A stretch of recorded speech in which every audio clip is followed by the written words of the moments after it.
बोले एक बात बताओ, एक गोपी है,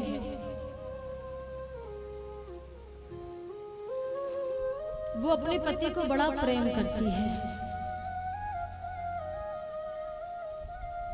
पत्नी इतनी सुशील है कि अपने पति की दिन रात सेवा करती है। जब तक स्नान न बना ले, जब तक भोजन न करा दे, जब तक चरण दबा के सुला ना दे, जब तक स्वयं भी भोजन नहीं करती। बड़ी आज्ञाकारी, बात को मानती है। लेकिन एक दिन उसके पति ने विचार किया कि देवी, इस नगर में, इस गांव में रह करके कुछ हम धन की जमा पूर्ति नहीं कर पा रहे हैं, तो क्यों ना हम किसी दूसरी जगह जाकर के कुछ धन की कमाई करके लाएं। पत्नी ने हाथ जोड़ करके कहा, स्वामी आप तो जानते हो कि मैं आपकी सेवा के बिना नहीं रह पाऊंगी, आपकी सेवा के बिना नहीं रह पाऊंगी, तो फिर आप मुझे छोड़ के कैसे जाएंगे, मैं कैसे रहूंगी। बोले देवी एक काम करो, आप मेरी मूर्ति रख लो, आप मेरी मूर्ति रख लो, और जब तक मैं नहीं हूं तब तक इसी मूर्ति की आप मुझे समझ करके पूजा करना, सेवा करना। कन्हैया वो अपनी मूर्ति को अपनी पत्नी को देकर के गया और चला गया। अब जिस भांति वो अपने पति की सेवा किया करती थी, उसी भांति अब वो उस मूर्ति की पूजा करने लगी, सेवा करने लगी।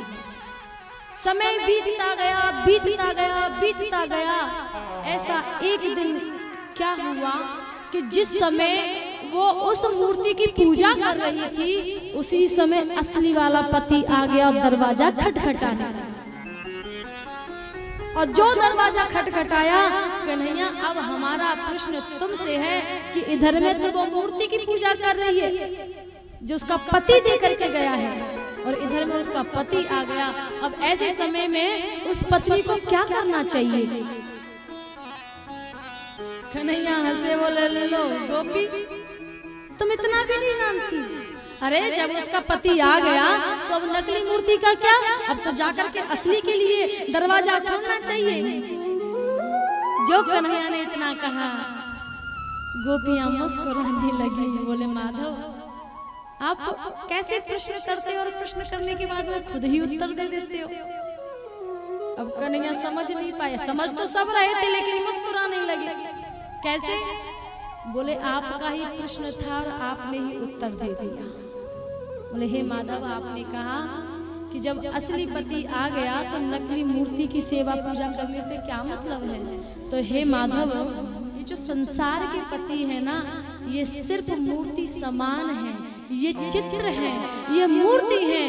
क्योंकि जो संसार है, इस संसार में जो पतियों की स्थिति है वो मूर्ति के ही समान है, किंतु सत्यता में देखा जाए तो आत्मा का पति परमात्मा है। और हे गोविंद, जब जीवन में परमात्मा का आगमन हो जाए तो इन नकली मूर्तियों को छोड़ देना ही उचित है। और जब आपका आगमन हो गया, जब आप सन्मुख आ गए, तो हे गोपाल, नकली मूर्तियों का क्या लेना देना है, हमें तो आपकी प्राप्ति हो गई।